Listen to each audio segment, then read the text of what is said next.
Welcome back to part 4. This is the last part of the lecture, so I appreciate you hanging in there with me. We're talking about diversity and atypical development.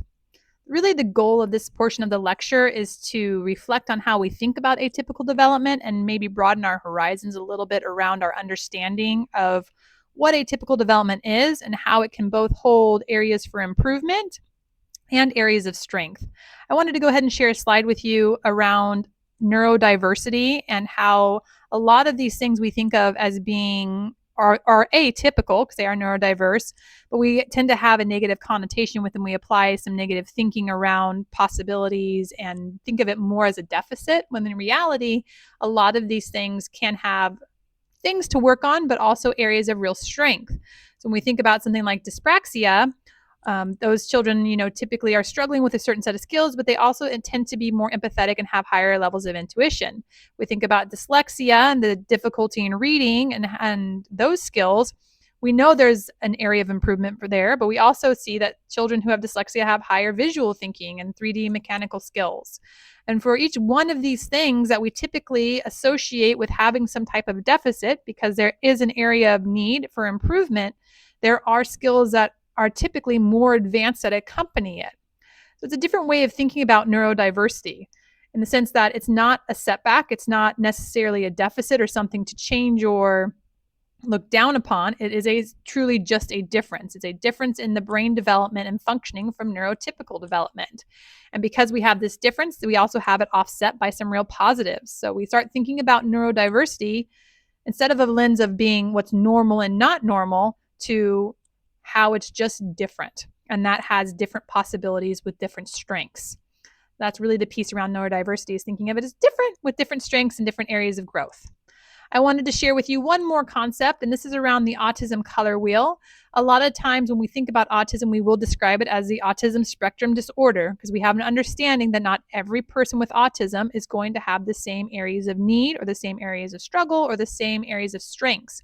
So what the color wheel does for us is it provides us with a visual understanding of how autism can vary on multiple different measurements. This is one example of a color wheel. And covers aggression, depression, fixations, which is being highly fixated on something, so wanting to talk about the same thing, wanting to play with the same thing all the time.